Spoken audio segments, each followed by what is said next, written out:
What's going on, crypto miners, and welcome back to the channel. So it's another rainy day here in Pennsylvania. I actually rocking an umbrella right now, big black golf umbrella, $4.99 from Home Depot if you ever need one. Anyways, so I want to get this video recorded because I got a lot on my mind, and even though it's raining, I thought, heck, let's go ahead and record and see how this goes. So let's talk about expanding. So the market is, man, the market is so wishy-washy, right? Bitcoin is popping off. I mean, we've been over 105 now for several weeks now. We've dipped down to 100, but like, it's been great from like a Bitcoin side of the world. But everything else just isn't doing as well. I mean, a lot of my units are still very profitable, which is great, but I'm thinking about expanding. And you might be like, wait, what? Why? So to give you guys an idea, we just went ahead and redid this shed back in August, and I'm already thinking about expanding. So let me show you the shed real quick, and then I'll explain why. So we're over at my electrician's house here, and we're kind of on the outskirts of a kind of farm setup over there and over there as well.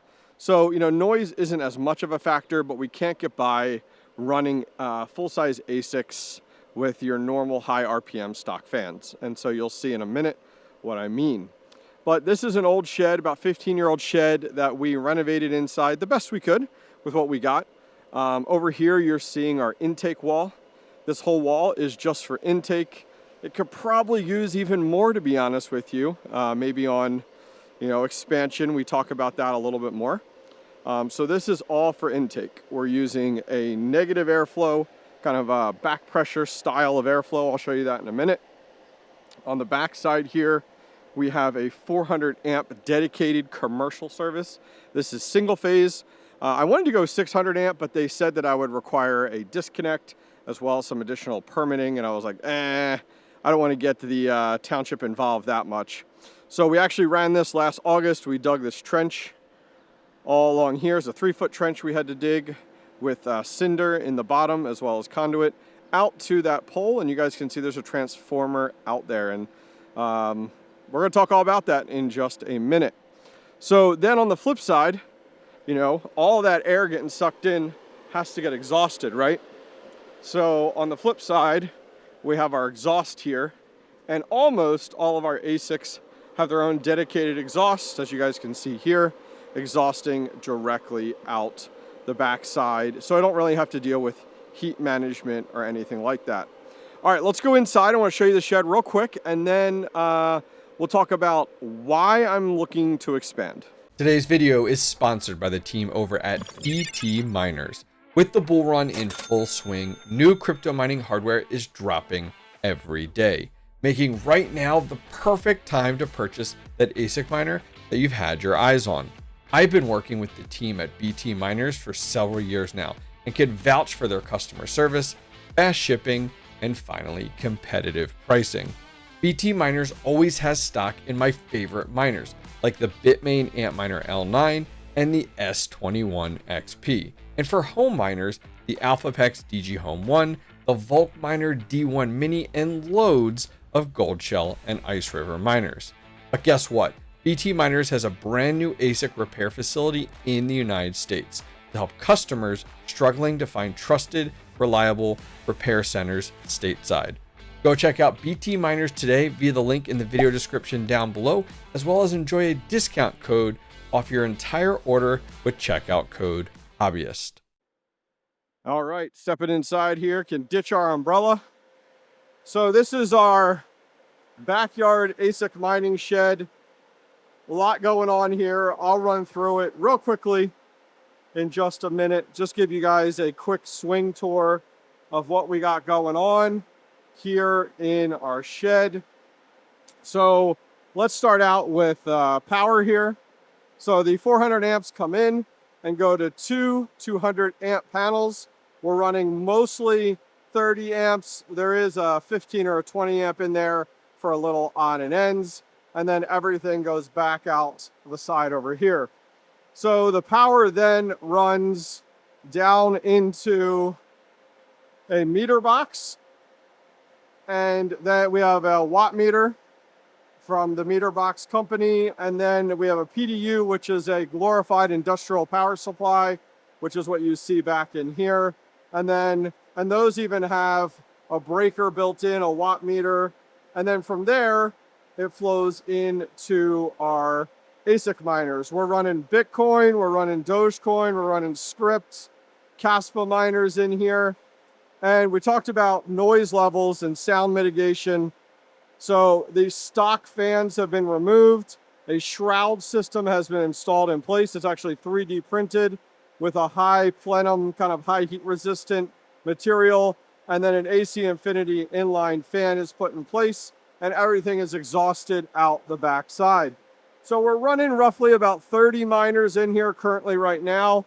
We're just over 80, we're about 82% of our 400 amp service that we do have coming in here. And yeah, so we have our own internet as well. We actually trenched the internet from the Mr. Electrician's house, brought it into our own Google Mesh system, and then we have it going into our network switch with a patch panel that flows out for all of our miners as well. Other than that, our workbench in here, a computer in here for while we're working. Here's our intake wall running MERV 6 filters with a chicken wire. It's worked out beautifully. Storage for all of our hardware. And then you'll see these e-fireballs. These things are awesome. We all over the place as fire protection if we actually have a fire in here. But you'll see that these guys are anywhere and everywhere. All right, so that's kind of what we're doing in here. So I guess that kind of covers it. Let's walk outside and talk about expansion, because I think that's probably what you guys are most interested in, and it's significantly quieter. So why would I look to expand right now? Well, one of the biggest operating costs for crypto miners is electric, right? Like that's literally, crypto miners chase electric rates. They chase stranded power. And that's why you see these mining farms out in the middle of nowhere, because there's substations with a lot of stranded power and you can get really good rates. Well, my biggest challenge as a home crypto miner has been my electric rate. It's my biggest operating expense between all my units here as well as my units hosted. And to give you an idea, last month this shed was just over $4,000 in electric. It's expensive. It definitely is, without a doubt. And my biggest saving grace was when we went ahead and put in this commercial service, because then that allows me to have a much better demand charge. Demand charge is about $500 a month. And then I have a lot more opportunity. In Pennsylvania, the power suppliers are deregulated. So I reached out and can reach out to about 30 different power suppliers for that kilowatt hour charge that, you know, is so popular that we talk about within crypto mining. So anyways, my current electric rate, the agreement runs out July 25th. And so I have been busting my butt to try and find something more long-term. In Pennsylvania, with the rates changing so often, you know, you can really only get 6 or 12-month agreements, and it's nothing amazing.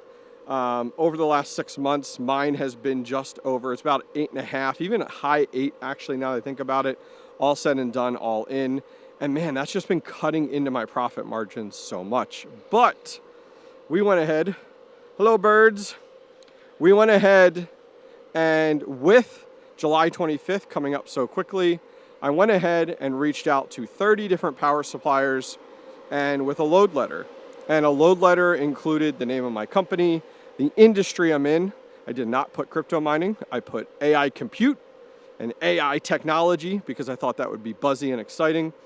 And so company, industry, my PPL, which that's the power company directly, my account number, the amount of power I've used over the last 12 months, my average per month, and asking for a custom quote for an electric rate for 12, 18, 24, and 32 months, letting them know that there's an opportunity for me to expand and double from 400 amps to another 400 amps if I can get the right rate. And after talking with lots of meetings, lots of emails back and forth with all these different companies, and some of them were outrageous. 14 cents, 11 cents, 10 cents, would only give 12 months. The longer the rate, the more expensive it was. It was really stupid. None of these power companies really wanted to commit to like more of a long-term relationship until I came across one. And that company, man, they usually deal with data centers, so they kind of knew the lingo I was using, and they came back to me. And I'm excited to say last week I signed a contract for a 3-year power agreement, all in, for 7.2. So that's amazing to me. I mean, some of you guys may laugh at me, but 7.2 is fantastic, locking me in for 3 years. So now the story time's over. What the hell does that mean? Well, I'm thinking about expanding. Why? Well, because I got a 3-year agreement. That means my rate is locked in. I don't need to stress over it. But where am I going to expand? What am I going to do? Well, talking with Mr. Electrician, he is actually getting rid of the hen house here and also the coop. He's going to be putting a small pole barn in here for he has a Corvair that he wants to store out here versus in his garage. So he's going to put that, pole barn out here with the Corvair. But that's going to give me some space between the small pole barn and the shed. So him and I are honestly thinking about building another shed, and much smaller than this because I don't need the workbench, I don't need the storage, I can utilize this, and putting a shed kind of right here in the middle. Intake would be on this side, and it would flow, the intake wall would be on this side, and the exhaust wall would be over towards the other exhaust wall. So they kind of would exhaust into each other with some room in between for heat dissipation. And then we would need to pull in another 400 amps. So before I get too excited about thinking about doing this, I need to actually, first step is I got to reach out to the power company because I got to find out. See, what I did last time was I put in a work order for a 400 amp commercial service, and I met a guy out here right by that pole, and we talked about what we were looking to do here in this shed. It's a wood shop, guys. It's a wood shop, okay? So I need to do that again to chat about that, find out if that transformer will support another 400 amps consistently online. And if it does, then, what do we do? Do we dig up the existing trench with hoping to God that we don't hit the existing conduit, and run another conduit even farther back this way and run it kind of the same deal into the back of this new shed that we would build? We did everything ourselves, which was wild. It's definitely expensive. Now granted, this was over a year ago, but the cable, why do I feel like it's called a 6662? Maybe I'm wrong, for a 400 amp, and I think you actually gauge it higher, so like 600 amp, whatever. But that cable was expensive. We had to get that kind of freighted out from Ohio, and finding the 4-inch conduit too, to dig this all up. We had to get a backhoe and do this. We had to have a quarry come out and backfill the gravel in and everything. But do we do this entire project all over again, but with a brand new shed, bringing in a separate 400 amps. Now, the power supplier that gave me that great 7.2 rate, the only stipulation was that if I go with another 400 amps, it has to be on the same power account as this meter. So I need to validate that with PPL, my power company, is, okay, if I get another 400 amps, it has to fall, and can it fall underneath the existing power account? Because if that's the case, then they can continue to give me the good rate. And they told me that once I get another 400 amps, and it's actually in my contract, stood up, it gives me the ability to renegotiate my rate, which I think will be fantastic as well. So a lot to think about, because the electric rate's there, check. Property, check. structure, that's going to be an expense. You know, build out expense, electrical expense, and doing all of that before I actually have miners. Now I do have about 30 ASICs hosted right now, so I could bring them home to save me on some cost and host them directly in here, or I could leave them and expand some more. But yeah, a lot to think about at this point in time. I'm excited. Also a little nervous, to be honest with you, of like almost over leveraging, especially right now. But like, as I said before, I'm not in this for the next 6 months or the next year. Like, I'm signing agreements for 3 years. So this is my world, you know, this is what I'm looking to do. So yeah, so I just wanted to kind of chat, guys, ramble on. I appreciate you guys hanging out with me. I would love to get your thoughts, your feedback, your input on some of my thoughts, my concerns. You know, is now the time to expand? If it's, you know, because this is probably a 6-month process alone to get everything from start to finish and all. So, you know, not that I'm looking to fill that shed, a new shed right now with hardware, because now's not the time to buy hardware, but do we do all of this kind of in preparation to mine through the next bear market? And that was super lucrative for me. It still is. So anyways, help me out here, guys. Leave some comments down below. Other than that, we're not doing anything quite yet, but I think my next step is to reach out to the power company to find out, is this even possible? All right, guys, have a good day.